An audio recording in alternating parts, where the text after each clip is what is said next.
So hello everybody, welcome to the video. So we were discussing the population genetics. So before we study or before we start, so if you want to download the PDF file, अगर आप PDF file download करना चाहते हैं, please go to the O2IS Academy app. इसके store section में visit कीजिए. Inside the store section you will find this course, anthropology optional revision and answer writing course. इसके resource section के अंदर जाइए. इन द रिसोर्स सेक्शन और in the material section आपको जो है वो PDF फाइल जो है वो मिल जाएगी. This is anthropology day 16th, population genetics. So in the previous video we have already discussed these questions. ये जो सवाल हैं हमने already जो है वो discuss कर लिए थे. So these were the questions that we have already discussed. So the first topic that we are going to start is genetic polymorphism. So genetic polymorphism as a definition itself is the occurrence together in the same locality of two or more discontinuous forms of the same species in such proportion that the rarest of them cannot be maintained by the recurring mutations. ठीक है. Genetic polymorphism का मतलब क्या है कि जब आपके पास एक ही स्पीसीज के दो वर्जन्स एक ही पॉपुलेशन के अंदर रह रहे हों, दो या फिर दो से ज़्यादा. ठीक है. फॉर एग्जाम्पल लेट्स से कोई आपके पास एक पॉपुलेशन है. Take the case of the transgenders. ठीक है. आपके पास जो है वो एक पॉपुलेशन है. उस पॉपुलेशन के अंदर जो है वो आपके पास मेल फीमेल, जो कि अपने आप को मेल और फीमेल की तरह बताते हैं, वो भी आपके पास हैं, और जो इनके बीच में ट्रांसजेंडर की तरह अपने आप को रिकॉग्नाइज करते हैं वो भी हैं. ठीक है. सो आपके पास ऐसी वेरिएशंस जो कि बहुत समय से एक ही लोकेलिटी के अंदर रह रही हो, उनको हम जेनेटिक पॉलीमॉर्फिज्म कहते हैं. और genetic polymorphism it is not some any variation. ये आपके पास जेनेटिक पॉलीमॉर्फिज्म का मतलब ये है कि आपके पास इस अलिल की फ्रीक्वेंसी, ऐसा अलिल जो कि आपको बाकियों से अलग कर रहा है, इस अलिल की फ्रीक्वेंसी जो है वो एटलीस्ट 1% जो है वो होनी चाहिए पॉपुलेशन के अंदर. ठीक है. हमने जो है वो पिछली क्लास के अंदर एक लॉ किया था. उस लॉ के अंदर क्या था कि एक फैक्टर है तो आपके पास एक जो फिजिकल फीचर है वो बनता है. One factor and it will have the one phenotype. एक जीनोटाइप, एक आपके पास एक जीनोटाइप है, उसका एक फिनोटाइप होता है. ठीक है. तो आपके पास एक अलिल है. अलिल का मतलब क्या है? Variation of that gene. For example कोई जीन का काम है नाक बनाना, और उसके दो वेरिएशन हैं. बहुत हाइपोथेटिकल एग्जाम्पल ले रहा हूं. एक तीखा नाक, एक मोटा नाक. सो अलिल का मतलब है मोटे नाक वाला अलिल या फिर तीखे नाक वाला अलिल. जो जीन है, जीन का मतलब क्या है? नाक वाला अलिल. अगर आपके पास जीन नहीं है तो नाक नहीं होगा. बहुत हाइपोथेटिकल एग्जाम्पल. ठीक है. तो जो आपके पास वर्किंग फॉर्मेट है उसको हम अलिल कहते हैं. अलिल का मतलब variation of that gene. So जब हम जेनेटिक पॉलीमॉर्फिज्म की बात करते हैं, it is not any allelic variation. आपके पास कोई एनी अलिलिक वेरिएशन की बात नहीं होती. इसके अंदर एक स्पेसिफिक अलिल की वेरिएशन की बात हो रही है. ठीक है. ऐसा अलिल क्या वेरिएशन या फिर ऐसा जीन जो कि एटलीस्ट 1% हो पूरी पॉपुलेशन के अंदर. ठीक है. That is known as the genetic polymorphism. उसको हम जो है वो जेनेटिक पॉलीमॉर्फिज्म कहते हैं.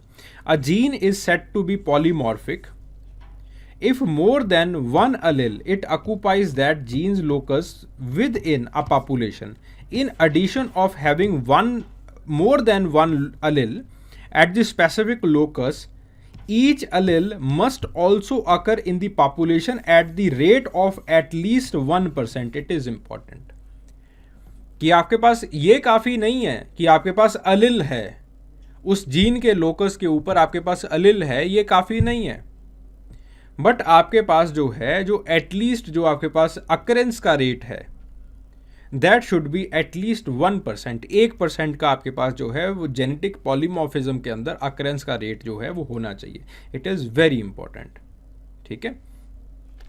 So those which occur regularly at least 1 to 5% in the population and those frequencies is too common to be repeated in generation by generation through mutation. ठीक है, तो आपके पास वो चीज़ें आ जाती हैं जो कि आपके पास जो है वो एटलीस्ट 1 से 5% तक जो है वो रहती हैं।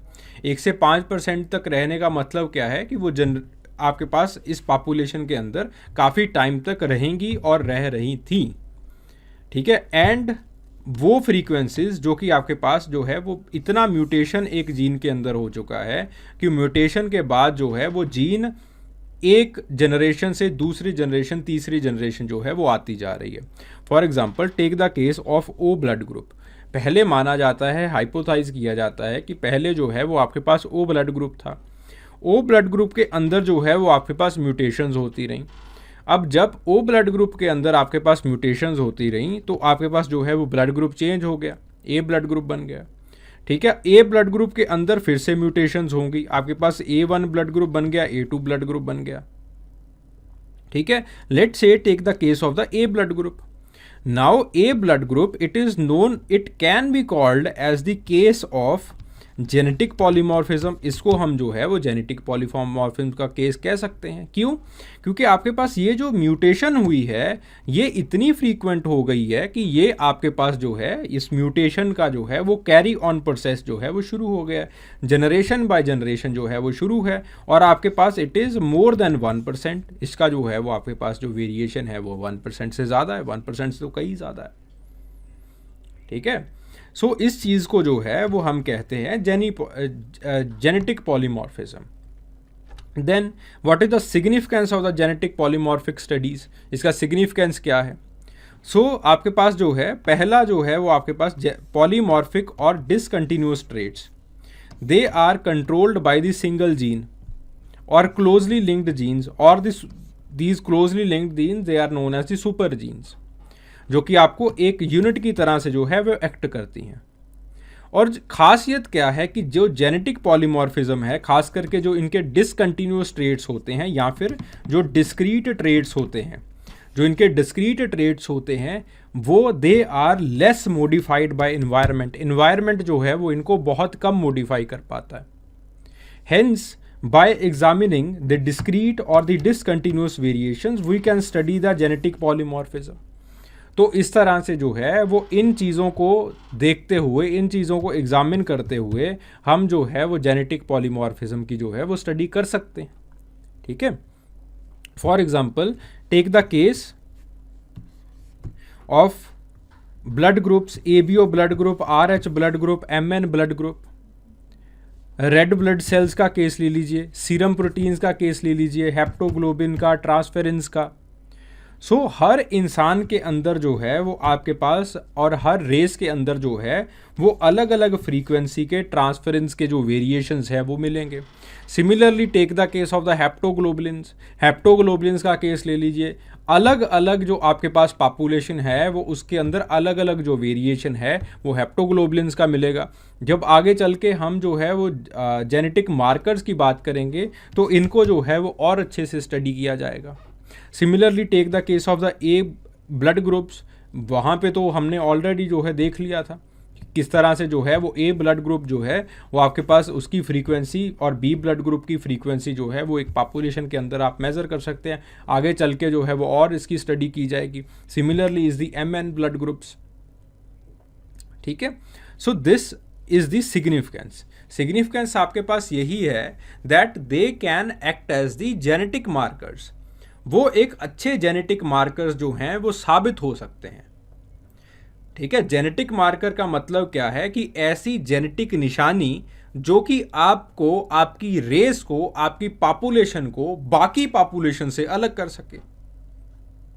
ठीक है, तो आपके पास जेनेटिक मार्कर की तरह जो है वो हम इनको समझा सकते हैं। अब बात आती है कि आपके पास कितने तरह के जो है वो जेनेटिक पॉलीमॉर्फिज्म है। पहला जो है वो आपके पास आता है परमानेंट जेनेटिक पॉलीमॉर्फिज्म या रिलैक्स्ड। ठीक है, इसको कहा जाता है परमानेंट या रिलैक्स्ड। रिलैक्स क्यों? क्योंकि ये स्टेबलाइजिंग सिलेक्शन का केस होता है। For example take the case of, for example जैसे आपके पास सेक्सेस हैं, मेल एंड फीमेल। ठीक है, दुनिया के हर एक कोने के अंदर चले जाइए, ये दो डिस्क्रीट सेक्सेस जो हैं वो आपको मिल जाएंगे। मेल भी मिलेगा, फीमेल भी मिलेगा. So this is the permanent polymorphism और स्टेबलाइजिंग सिलेक्शन. ठीक है. सम आर मोर और less permanent and important for survival, जैसे आपके पास मेल एंड फीमेल. ठीक है. Stable polymorphic features they are maintained in the population by the stabilizing selection. उसके लिए आपके पास जो है स्टेबलाइजिंग सिलेक्शन जो है वो चाहिए होता है. ठीक है. This is stabilising selection. Stabilising selection it is different from the आपके पास जो है वो बैलेंस्ड पॉलीमॉर्फिज्म और बैलेंस्ड सिलेक्शन. ठीक है. वो अलग होता है, स्टेबलाइजिंग सिलेक्शन अलग चीज है. विच removes the individual deviating from the population mean. ठीक है. तो आपके पास स्टेबलाइजिंग सिलेक्शन के अंदर क्या होता है, दिस हैपन्स. आगे चल के हम सिलेक्शंस भी करेंगे कि दो आपके पास अलग अलग एंटिटीज बन जाती हैं. एक आपके पास मेल है, एक आपके पास फीमेल है. ठीक है. सॉरी, एक आपके पास फीमेल है. दो अलग अलग एंटिटीज बन गई. ठीक है. Getting the point. Thus the intersexes they are removed. तो धीरे धीरे जो है वो इंटरसेक्सेस वो जो है वो करीब करीब जो है वो रिमूव हो जाते हैं, बहुत कम हो जाते हैं. और आपके पास जो है वो दो डिस्क्रीट इंडिविजुअल्स जो है वो रह जाते हैं, मेल एंड फीमेल. ठीक है. इंसानों के अंदर हम इसको नहीं लगा सकते, but in many plants we can say this. इसको जो है वो बहुत सारे प्लांट्स के अंदर जो है वो परमानेंट पॉलीमॉर्फिज्म को जो है वो लगाया जा सकता है. ठीक है. Getting the point. Okay, so then you have the transient polymorphism or the directional selection. In the transient polymorphism or in the directional selection, what happens is कि आपके पास for example take the case of the industrial melanin in the moths के अंदर जब आपके पास industrial melanin की ये आपके पास it is a very classic study, जो कि आगे चल के जो है वो हम जब हम डार्विनिज्म पढ़ेंगे, नियो डार्विनिज्म भी पढ़ेंगे, तो उसके अंदर जो है वो आपके पास कीटवल की स्टडी है ये. ठीक है. इंडस्ट्रियल मेलानिज्म की जो स्टडी है, it is the study of Kettlewell. तो कीटवल ने जो है वो आपके पास मॉथ्स के ऊपर स्टडी किया. हुआ क्या कि जब आपके पास इंडस्ट्रियल रेवोल्यूशन आया, इंडस्ट्रियल रेवोल्यूशन के टाइम के ऊपर जो है वो आपके पास जो स्नो है वो ब्लैक कलर की होनी स्टार्ट हो गई, क्योंकि स्नो के ऊपर जो है वो सूट जमनी शुरू हो गई.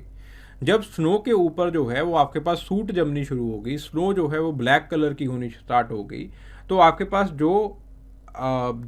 पास जो वाइट कलर के मॉथ्स थे वो प्रीडेटर्स को दिखाई देने शुरू कर दिए. ठीक है. वो जो है उनका छुपना जो है वो मुश्किल हो गया. तो प्रीडेटर्स ने सारे जो वाइट कलर के मोथ्स हैं, जो लिजर्ड्स वगैरह थी, उन्होंने जो वाइट कलर के मोथ्स हैं उनको खा लिया. वहाँ पे जो ब्लैक कलर के मोथ्स हैं या फिर जो डार्क कलर्ड मोथ्स हैं जिनमें मेलानिन का कंसंट्रेशन जो था वो ज़्यादा था, वो मोथ्स जो है वो सर्वाइव कर गए. ठीक है. तो एक बार जो आपके पास अब इन्वायरमेंट चेंज हुआ, इन्वायरमेंट का झुकाव जो है वो एक तरफ हो गया. अब आपके पास जो है वो दूसरी बारी आती है. दूसरी तरफ जब आपके पास कुछ इन्वायरमेंटल लॉज लगाए गए, तो आपके पास क्या हुआ कि जो सूट का जो ब्लैक कार्बन है उसका कंसंट्रेशन इन्वायरमेंट में से जो है वो फिर से कम हो गया. अब यहाँ पे जो स्नो है वो फिर से वाइट हो गई. अब जब स्नो वाइट हो गई तो आपके पास जो है जो डार्क कलर जिनके अंदर मेलानिन ज़्यादा था, वो मोथ्स जो हैं वो प्रीडेटर्स को जो है वो दिखाई देना शुरू कर गए. प्रीडेटर्स ने जो है वो उनको खा लिया. और कौन बच गए? जो वाइट कलर वाले हैं, वाइट कलर वाले रह गए. Getting the point. तो आपके पास जब इन्वायरमेंट चेंज होता है तो इन्वायरमेंट के चेंज होने से एक डायरेक्शनल सिलेक्शन आता है, जिसकी वजह से ट्रांजिएंट पॉलीमॉर्फिज्म जो है वो आपके पास बन जाता है. ठीक है. देन आपके पास balanced polymorphism. In the case of the balanced polymorphism or the heterozygotic selection, what happens is कि आप ना इधर जाते हो ना इधर जाते हो, डिस्क्रीट्स में नहीं जाते आप. जैसे आपके पास हमने वो देखा था कि इंटरसेक्सेस कम हो गए और आपके पास जो मेल और फीमेल जो हैं वो आपके पास जो है वो बढ़ गए. प्लांट्स के अंदर जो है वो उसको लगाया जा सकता है. सम प्लांट्स दे आर वो जो है वो सेल्फ फर्टिलाइज करते हैं. तो आपके पास जो है सेल्फ फर्टिलाइजेशन का एवोल्यूशन जो है वो ऐसे ही देखा जाता है कि आपके पास जो है वो प्रॉपर डिस्क्रीट एंटिटीज़ जो हैं वो बन जाती हैं, और वो डिस्क्रीट एंटिटीज़ एक दूसरे के बगैर जो है वो नहीं रह सकती एनीवेज। ठीक है, तो आपके पास जो है वहाँ पे परमानेंट जो पॉलीमॉर्फिज्म है उसके अंदर परमानेंट डिस्क्रीट जो आपके पास एंटिटीज़ हैं वो बन गई। देन आपके पास जो है वो बैलेंस्ड पॉलीमॉर्फिज्म। बैलेंस्ड पॉलीमॉर्फिज्म के अंदर क्या होता है कि दोनों डिस्क्रीट एंटिटीज़ भी नहीं बनती, लेकिन आपके पास हेट्रोजाइगोटिक सिलेक्शन जो है वो होता है। ठीक है, हेट्रोजाइगोटिक सिलेक्शन का मतलब क्या है कि आपके पास take the case of the sickle cell anaemia, ये सवाल भी आया था सिकल सेल एनीमिया का केस। सो अफ्रीका के अंदर क्या है कि मलेरिया जो है वो बहुत ज़्यादा है। ठीक है, अब मलेरिया का जो आपके पास पैरासाइट है वो कहाँ पे ग्रो करता है, वो आपके आरबीसीज के ऊपर ग्रो करता है। जब आपके आरबीसीज के ऊपर वो ग्रो करता है तो आरबीसीज का 120, 110, 120 दिन का जो है वो पीरियड होता है। ठीक है, तो वो आराम से जो है वो आरबीसीज के ऊपर ग्रो करता है, आरबीसीज के ऊपर जो है वो अपना भोजन रखता है। जब फिर मैच्योर होने के बाद वो जो है वो जाता है और लीवर को जो है वो आपका नुकसान जो है वो पहुंचाता है। अब नेचर ने क्या देखा कि अगर मैं मलेरिया को ग्रो ही ना करने दूं, तो नेचर के पास एक जो अल्टरनेटिव आया वो था सिकल सेल एनीमिया।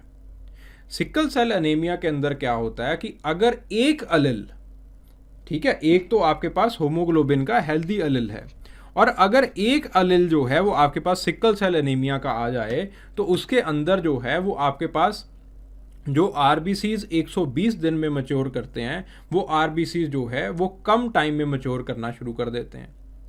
अब जब कम टाइम में टूटना शुरू कर देते हैं, क्योंकि 120 दिन का जो है वो उनका पीरियड होता है, तो टूट जाते हैं वो। ठीक है, वो जो है वो आपके पास कम टाइम में टूटना शुरू कर देते हैं। तो इस तरह से जो आपके पास जो मलेरिया का पैरासाइट है वो ग्रो ही नहीं कर पाता।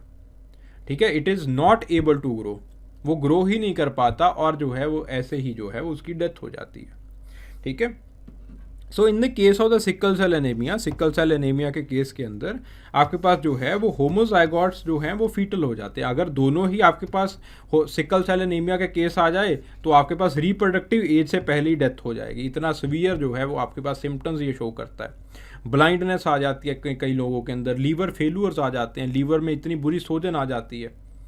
ठीक है, तो पीलिया से जो है वो लोग ऑलरेडी जो है वो आपके पास उनकी डेथ हो जाती है। सो आपके पास अगर दोनों हेल्दी हैं तो उसकी जो है वो मलेरिया से डेथ हो जाएगी। सो आपके पास नेचर जो है वो इसके अंदर बैलेंस्ड सिलेक्शन करता है, हेट्रोजाइगोटिक सिलेक्शन करता है, हेट्रोजाइगोटिक सिलेक्शन। ठीक है, अब आपके पास जब हेट्रोजाइगोटिक सिलेक्शन होगा तो आपके पास जो एज है, आपके पास जो मैच्योरिटी डेट है वो कम हो जाएगी। ठीक है, तो आपके पास मैच्योरिटी डेट कम होने की वजह से मलेरियल पैरासाइट ग्रो ही नहीं कर पा रहा। So you become naturally resistant to malaria. आपकी एक जो नेचुरल रेजिस्टेंस है मलेरिया की वो जो है वो डेवलप हो जाती है। ठीक है, getting the point. Now the question time. Explain the relation between genetic polymorphism and natural selection। ठीक है, सो जैसे हमने स्टार्ट की यहाँ पे किया था वैसे ही स्टार्ट करोगे कि आपके पास जो है वो पॉलीमॉर्फिज्म होता क्या है, यहाँ से डेफिनेशन से। ठीक है, एक या एक से ज़्यादा डिसकंटिन्यूअस फॉर्म्स, ठीक है, जो कि आपके पास एक स्पीसीज़ के अंदर, एक पॉपुलेशन ऑफ स्पीसीज़ के अंदर जो है वो पाए जाते हैं। इनका रेट जो है it should be very continuous, यानी कि जनरेशन बाय जनरेशन ट्रांसफ़र होने चाहिए। इनका रेट जो है वो 1% से ज़्यादा होना चाहिए, और अगर कोई म्यूटेशन का केस है तो वो आपके पास it should be very frequent mutation, repeated generation by generation जो है वो आपके पास रिपीट होता रहे। ठीक है, देन आप जो है वो यहाँ पे आ जाओगे। ठीक है, इंट्रोडक्शन के अंदर आपने क्या लिखा, डेफिनेशन लिखा। डेफिनेशन के अंदर 3 चीज़ें जो है वो इम्पॉर्टेंट लिखी। एक तो है कि आपके पास जो है वो अलग अलग वेरिएशन, पहला तो आपके पास कीवर्ड है वेरिएशन के बारे में लिखा। फिर उसके बाद 3 जो है वो इम्पॉर्टेंट चीज़ें, इम्पॉर्टेंट पॉइंट्स जो है वो आपने लिखे।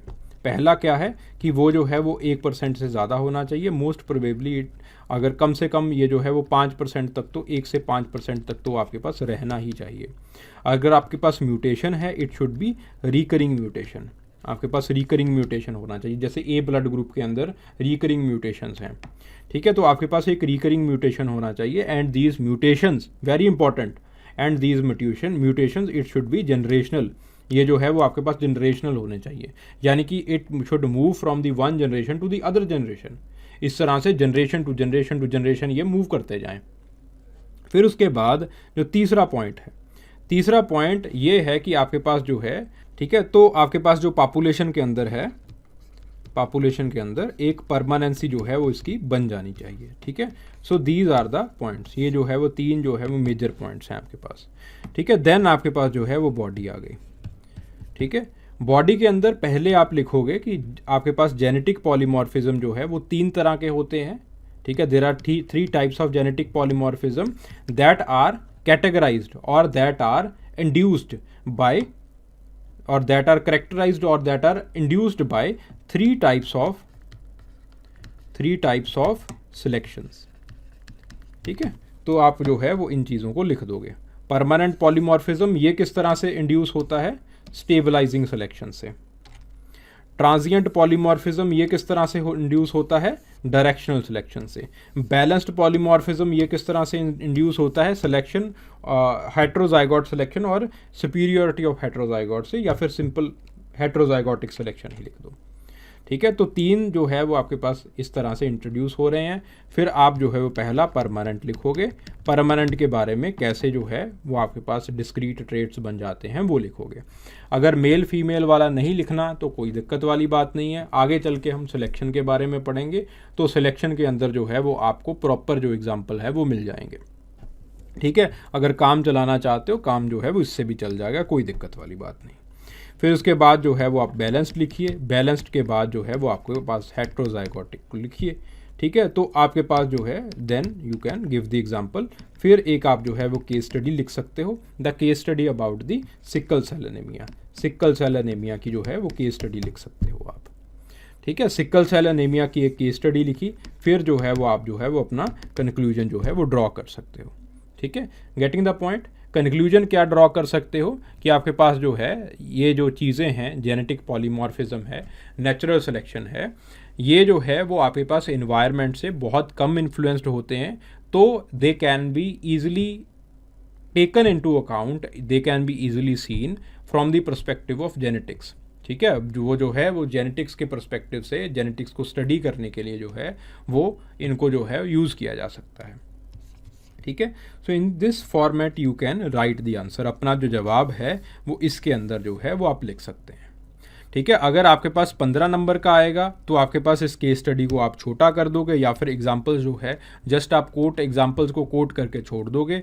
अगर ये 20 नंबर का आता है तो एग्जाम्पल्स को जो है वो थोड़ा सा आप बढ़ा दोगे, थोड़ा सा बड़ा करके जो है वो लिख दोगे, ठीक है। So this is how you should write it, इस तरह से जो है वो आपको इसको लिखना है। Getting the point. So please write it and submit here, यहाँ पे इस नंबर के ऊपर जो है वो आप भेज दीजिए, ठीक है। इस नंबर के ऊपर भेजेंगे तो आपका जो है वो आंसर जो है, जो भी कमी होगी, मैं जो है वो आपकी कमी जो है वो दूर करने की कोशिश करूँगा। एंड और you can download the O2IS Academy app, आप O2IS Academy ऐप को डाउनलोड कर सकते हैं, वहाँ पे जो है वो आप इसको सेंड कर सकते हैं, ठीक है। I hope it was this lecture, it was worthy of something for you. Thank you very much. Hope we join in the next session also. Thank you.